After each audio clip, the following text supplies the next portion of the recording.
Hello बच्चों, VNM chemistry में आप लोगों का बहुत बहुत स्वागत है। तो आज हम लोग एक नए टॉपिक के ऊपर बात करेंगे। जैसा कि आपको पता है कि हम लोग सोल्यूशन पढ़ रहे हैं, तो सोल्यूशन में आज नया टॉपिक हम लोग स्टार्ट करने वाले हैं, क्योंकि हम लोग का कंसंट्रेशन टर्म चल रहा था, जहां तक हम लोगों ने पीपीएम तक पढ़ लिया था। पूरा नाम होता है पार्ट्स पर मिलियन। तो आज हम लोग बात करेंगे मोलैरिटी के ऊपर। आखिरकार मोलैरिटी क्या होता है, मोलैरिटी पे न्यूमेरिकल कैसे सॉल्व करेंगे। एनसीईआरटी के क्वेश्चन है, मैं खुद अभी तुरंत सॉल्व कराऊंगा मोलैरिटी पढ़ाने के बाद। तो सबसे पहले बच्चों समय बर्बाद नहीं करेंगे ज्यादा, डायरेक्ट आते हैं मोलैरिटी पे। आखिरकार मोलैरिटी क्या होता है। बेसिकली 1 लीटर का सॉल्यूशन बनाएंगे। 1 लीटर के सॉल्यूशन में जो number of moles of solute हमारे प्रेजेंट होते हैं उसे मोलैरिटी कहते हैं। तो अगर डेफिनेशन की बात करें, सर डेफिनेशन कैसे लिखेंगे ये बताओ। तो ऐसे लिखेंगे, numbers of moles of solute present in, तुम प्रेजेंट इन की जगह डिसॉल्व भी लिख सकते हो, ठीक है।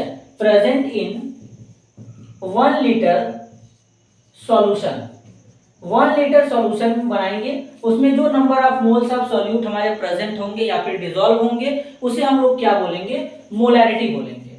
तो उसी को क्या बोल देंगे, नोन एज मोलैरिटी। मोलैरिटी। अब सर ये बताओ कि मोलैरिटी को किससे रिप्रेजेंट करते हैं। तो बेसिकली इट इज डिनोटेड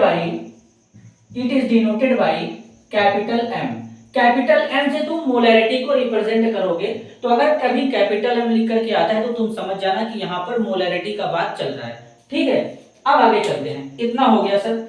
अब बताओ क्या करना है। तो फॉर्मूला क्रिएट करेंगे तभी तो न्यूमेरिकल लगेगा ना। तो फॉर्मूला कैसे क्रिएट करेंगे सर ये बताओ। तो बच्चों फॉर्मूला क्रिएट करने का आसान तरीका है, यहां पर लिखो molarity capital M is equal to number of moles of solute divided by volume of solution. ये हो जाएगा मोलैरिटी का फॉर्मूला। अब सर ये बताओ कि मोल्स कैसे निकालेंगे। नहीं जानते तो वो भी समझो मोल्स कैसे निकालते हैं। देखो मोल्स निकालने का तरीका क्या होता है मैं समझाता हूं। मोल्स इज इक्वल टू क्या होता है, मोल्स एन से रिप्रेजेंट करते हैं, इक्वल टू क्या होता है, वेट बाई मोलर मास। ये हमारा फॉर्मूला होता है। तो इसको शॉर्ट में ऐसे भी लिख सकते हैं, n is equal to W by M.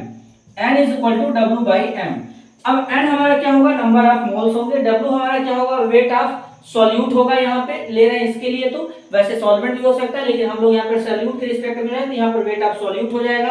m हमारा क्या होगा, मोलर मास ऑफ सॉल्यूट। तो मैंने बताया था कि जब मैं सॉल्यूशन पढ़ाऊंगा तो एक बार बता रहा हूँ, उसको ध्यान से सुनना। मैंने पहले भी बता चुका, फिर से बताता हूँ। मैंने बोला था कि इस पूरे सॉल्यूशन वाले चैप्टर में सॉल्यूट को बी और सॉल्वेंट को ए मान के चलेंगे, सॉल्यूट को बी मान के चलेंगे और सॉल्वेंट को ए मान के चलेंगे।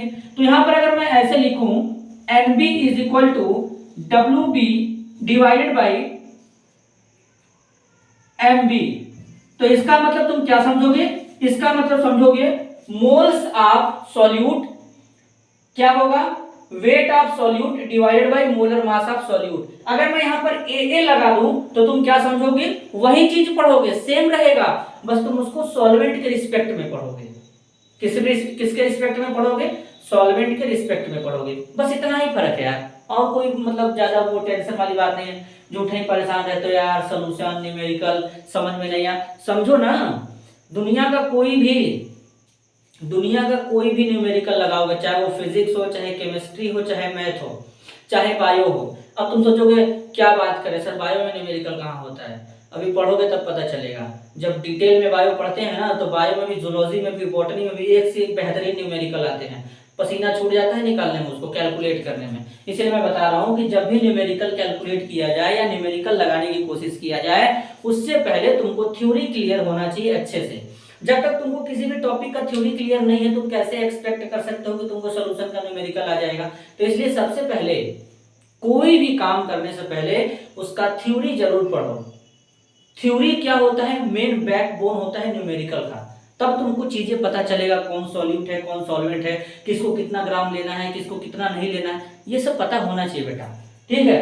अब आगे चलते हैं। तो इतना हो गया। तो अब देखो इससे क्या करेंगे, इससे हम लोग मोल से निकाल लेंगे और सॉल्यूशन का वॉल्यूम भी ले लेंगे। अब ये वॉल्यूम किसमें रहेगा, लीटर में रहेगा, इस बात को ध्यान देना। सर इसका यूनिट बताओ। अगर हम लोग इसका यूनिट निकालें तो यूनिट कैसे निकाल सकते हैं जरा देखो। मोल्स किस में लेंगे, ये तो मोल्स में ही रहेगा, मोल। वॉल्यूम है तो किसमें हो जाएगा, लीटर, तो इसका यूनिट क्या हो जाएगा, मोल पर लीटर। या कभी कभी यूनिट ऐसे भी लिख सकता है, मोल और यहाँ पे लीटर इनवर्स, तो वही सेम चीज है, ठीक है। ये जब ऊपर जाएगा तो -1 में लग जाएगा उसके, मतलब ये जो लीटर देख रहे हो जब ये ऊपर जाएगा तो -1 में चला गया तो उसको इनवर्स में बोल देंगे, या इसी को हम लोग क्या कहते हैं, मोलर भी कहते हैं। तो बात समझ में आया। तो कभी कभी क्या होता है कि आंसर लिखने के बाद डायरेक्ट कैपिटल एम भी लिखता है, तो इस बात को, चीजों को ध्यान दो कि कौन चीज कहाँ पे लिखा जा रहा है। अब ऐसा नहीं कि हवा हवा में न्यूमेरिकल लगा दिए, जब तुम न्यूमेरिकल भी लगाओ तो तुमको यूनिट भी लिखना कंपलसरी है। नंबर पाने का सही तरीका क्या है, नंबर पाने का सही तरीका है कि एक एक पॉइंट को अच्छे से एक्सप्लेन किया जाए। अब ऐसा नहीं कि हवा हवा में उड़ा के तुम शॉर्टकट में लिख रहे हो भैया, वहां पे अपने को क्या है, अपने को एग्जामिनर को समझाना है यार। अब ऐसा नहीं कि एग्जामिनर को आता नहीं, एग्जामिनर को सब पता होता है, लेकिन उस टाइम पे, उस समय पे उसे पता नहीं होता। वो मान के चलेगा कि हमको नहीं पता है, हमको जो बच्चा दे अपना कॉपी वो एक एक बात एक्सप्लेन करे, तब जाके काम होता है। तो तुम कैसे एक्सपेक्ट कर सकते हो कि हवा में उड़ा के लिखेंगे नंबर मिलेगा। और कॉपी चेक करते समय किस प्राणी का दिमाग कैसा है, तो इस सब चीजों को ध्यान देना पड़ता है, ठीक है। आगे चलते हैं। तो ये पूरा ओवरऑल हमारा सॉल्यूशन का डेफिनेशन हो गया, ये फॉर्मूला हो गया, मैंने ये बता दिया। अब ये यूनिट हो गया। अब इसी में क्या करेंगे, अप्लाई करेंगे। अब कैसे अप्लाई करेंगे ये तो तुमको अभी पता चल जाएगा, ठीक है। तो इसका स्क्रीनशॉट ले लो। अब मैं एनसीईआरटी का क्वेश्चन कराने वाला हूं, तो स्क्रीनशॉट ले लो।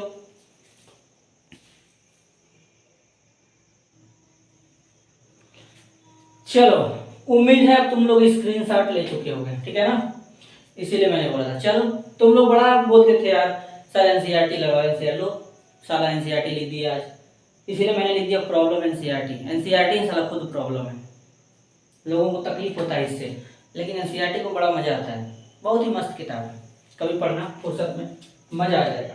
चलो, अब जब हमारे सामने कोई क्वेश्चन आता है तो उस क्वेश्चन को कैसे अप्रोच करना है ये तुमको मैं समझाता हूँ।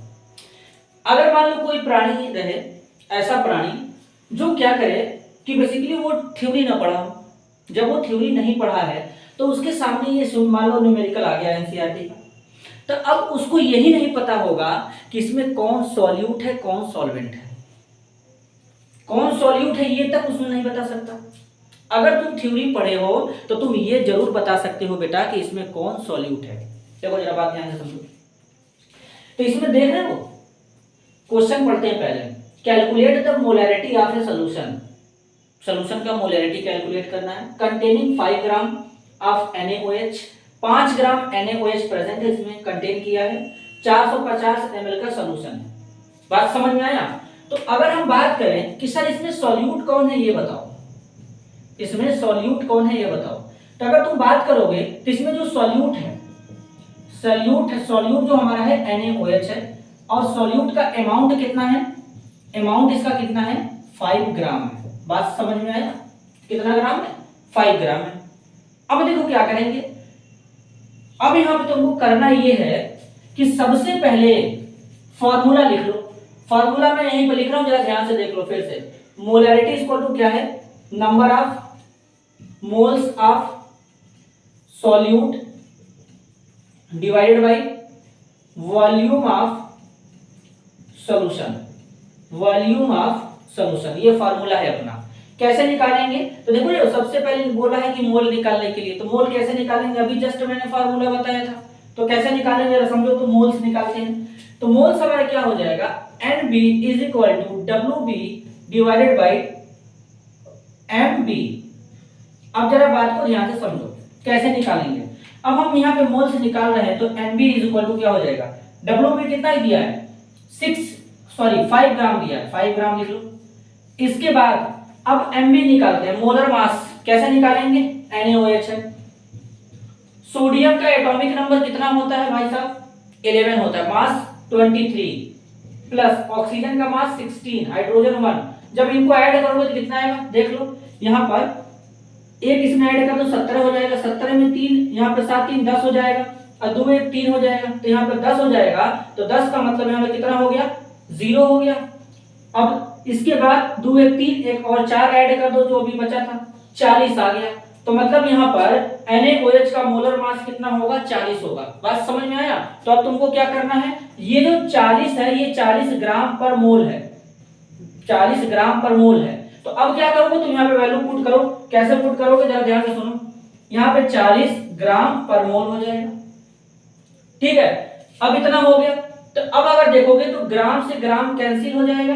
अब बचा तुम्हारा केवल मोल। ये ऊपर जाएगा 5 और 40, इसको डिवाइड करेंगे तो डिवाइड करने पर जो वैल्यू आएगा, मैं तो देखो डायरेक्ट लिखूंगा, इतना ज्यादा मैथमेटिकली सॉल्व नहीं करने जा रहा हूँ। 0.125 मोल आएगा, ठीक है। मैं एक्सपेक्ट करके चलूंगा कि तुमको काटने पीटने आना चाहिए। सॉल्यूशन में सबसे बड़ी बात यही है, चाहे सॉल्यूशन हो चाहे इलेक्ट्रोकेमिस्ट्री हो, ठीक है, ये सब जितने होते हैं ये सब काटने पीटने आना चाहिए। अब देखो अपने को क्या है, अपना हमारा ये मोल से निकल गया, NB निकल गया। बात समझ में आया? जब तुम NB निकाल लिए तो अब तुम क्या करोगे, वॉल्यूम कैसे निकालोगे। लेकिन वॉल्यूम खास बात ये कि साला हमको किसमें दिया है, मिलीलीटर में दिया है, ml में दिया है, और हमको साला किसमें चाहिए, ओहो लीटर में चाहिए। बड़ा प्रॉब्लम है ना। देखो कैसे लगाएंगे, तुम क्या करोगे, चेंज करो इसको, वॉल्यूम ऑफ सॉल्यूशन। कैसे चेंज करेंगे भाई साहब, 450 ml में है ना, लीटर में चेंज करो, 1000 से डिवाइड। जब तुम इसको 1000 से डिवाइड करोगे तो यहां पर कुछ वैल्यू निकल करके आएगा। तो अब चाहे तो डिवाइड करके वैल्यू लिख लो, अगर नहीं डिवाइड भी करना चाहते तो कोई बात नहीं है, डायरेक्ट फॉर्मूले में चलते हैं, जो होगा देखा जाएगा। चलो देखते हैं। तो अब पुट करते हैं, m इज इक्वल टू, मोल से निकल गया ना 0.125। अब वॉल्यूम कितना दिया है, 450, फिर 450 को डिवाइड कर रहे 1000 से। चलो इसको ऊपर भेज दो। जब इसको ऊपर भेजोगे तो क्या होगा, ये ऊपर चला जाएगा। बात समझना, 0.125 इंटू, ठीक है, यहाँ पर क्या हो जाएगा 1000 डिवाइडेड बाई 450। देखो कितना आसान है, 450 450। अब m इज इक्वल टू, इसको सॉल्व करेंगे तो इसको सॉल्व करने पर आंसर आएगा, कितना आएगा 0.0278, इतना यहाँ पर आंसर आएगा। अब तुम यहाँ पर यूनिट क्या लिखोगे, ठीक है। अगर यूनिट कुछ लिखना है नहीं लिखना है तो सीधा मैं तुमको बात बता रहा हूँ, इसको ऐसे लिख दो, बात खत्म। यहाँ पर लिखना मोलैरिटी, अगर यूनिट नहीं भी लिखना चाहते यहाँ पर लिख दो कैपिटल M। लो हो गया आंसर, क्या हो गया, आंसर हो गया। तो इस तरीके से इस क्वेश्चन को सॉल्व करेंगे। देखो कितना आसान था, हम लोग झूठे का परेशान हो रहे थे, इतना मतलब टेंशन लेते हैं। नॉर्मल है, फंडा सीधा देखो मेरा यही है। मैं सीधे एक बात हमेशा कहता हूँ कि तुम बस थ्योरी पर ध्यान दो, थ्योरी क्लियर है, वैल्यू पुट करने आता है। बाय द वे अगर अपने को काटने भी नहीं आया, तुम एग्जाम में अगर इतना भी लिख करके छोड़ देते हो तो अगला प्राणी जो भी कॉपी चेक करने वाला है वो नंबर देता है। इस बात से पूरी तरह मैं सहमत हूँ, नंबर मिलेगा। तुम इतना पॉइंट में नहीं लिखने जाओगे तो तुम उतना भी लिख के छोड़ सकते हो। अरे साला जहां कुछ नहीं वहां कुछ तो किए, तो कुछ तो नंबर मिलेगा। तो इस सब चीजों को ध्यान दिया करो, ठीक है। इसको नोट करो, स्क्रीनशॉट लो। एक और क्वेश्चन करते हैं।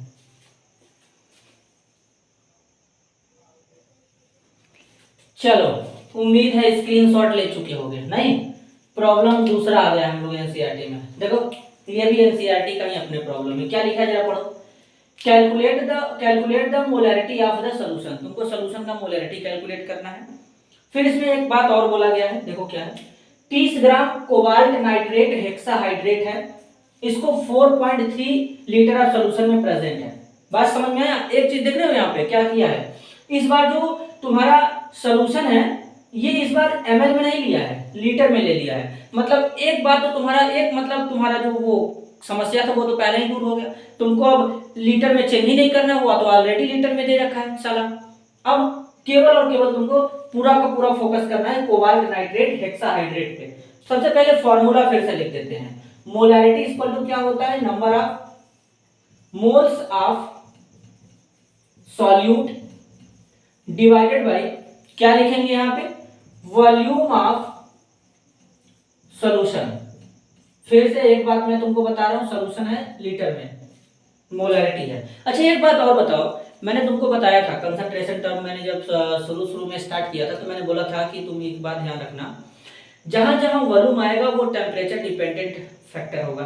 तो क्या मोलैरिटी टेम्परेचर डिपेंडेंट होना चाहिए? यस, मोलैरिटी टेम्परेचर पे डिपेंड करेगा। क्यों सर, इसमें वॉल्यूम आ रहा है। ठीक है, चलो आगे चलते हैं।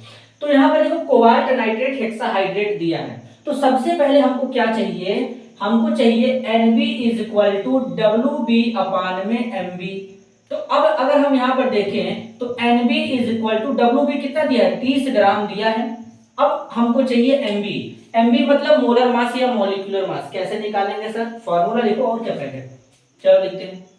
कोबाल्ट नाइट्रेट हेक्साहाइड्रेट, ठीक है। अगर तुम लोग को मॉलिक्यूलर मास नहीं निकाले आता तो मैं सिखा दूंगा, एक वीडियो में उस पर क्रिएट करके फटाक से अपलोड कर दूंगा, तुम लोग सटाक से देख लेना। ठीक है, आगे चलते हैं। जरा देखो समझो, कोबाल्ट है, आयरन के बाद आता है, आयरन का एटॉमिक नंबर 26 होता है, 26 होता है। अब आयरन के बाद जस्ट आ जाएगा कोबाल्ट 27।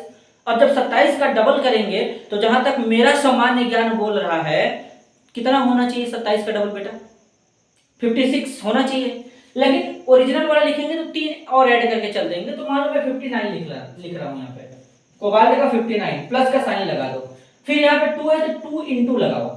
नाइट्रोजन का लिखो, यहाँ पे नाइट्रोजन का कितना होगा, 14 होगा। ऑक्सीजन 3 बार है, 3 इंटू 16 हो जाएगा। ठीक है, इसके बाद यहाँ पर ऐसे इतना कर दो, इतना करने के बाद यहाँ पे प्लस का साइन तुम लगा सकते हो।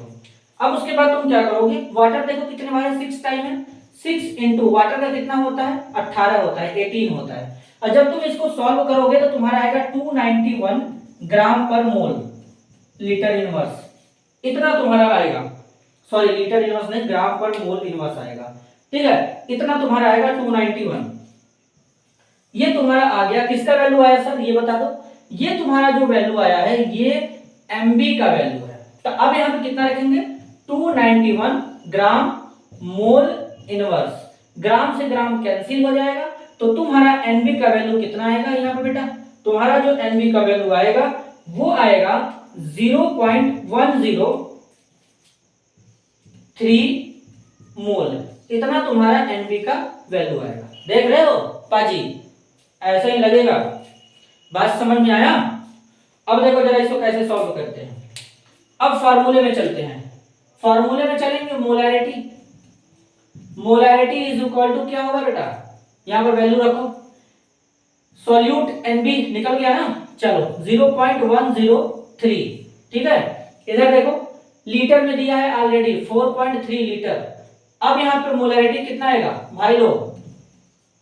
भाई लोग मोलैरिटी कितना आएगा, इसको जरा कट पिट करके लिख देना। ठीक है, अगर तुमको बाय द वे कभी नहीं आता है तो तुम इसको यहीं पर भी छोड़ सकते हो। ठीक है, लेकिन मैं लिख रहा हूं 0.025 मोलर। देख रहे हो क्या एकदम बिंदास सवाल लग रहा है, न्यूमेरिकल लग रहा है एकदम। तो इस तरीके से यहाँ पर ये प्रॉपर इसका सोल्यूशन होगा। लो स्क्रीनशॉट भर भर के खींचो, सारा एनसीईआरटी से डरते थे ना, लो अब डरने वाला कहानी खत्म। तो इसी वे में पढ़ेंगे प्रॉपर। मोलैरिटी कंप्लीट हो गया, अब तुम न्यूमेरिकल लगाओ। हाँ, एक आध डेंसिटी वाले भी क्वेश्चन होते हैं मोलैरिटी को, उस पर भी मैं बता दूंगा, अभी बताऊंगा। मास परसेंटेज में भी कुछ न्यूमेरिकल में अभी कल करा दूंगा। ठीक है, तो उसके बाद फिर डेंसिटी वाले के बाद आ जाएंगे हम लोग किस पे, मोलैरिटी पे, उसके बाद फिर मोल फ्रैक्शन पे। ठीक है, तो वीडियो पसंद आया तो वीडियो को लाइक, चैनल को सब्सक्राइब करो, ज्यादा से ज्यादा लोगों तक शेयर करो। मिलते हैं अगले वीडियो में, तब तक के लिए धन्यवाद।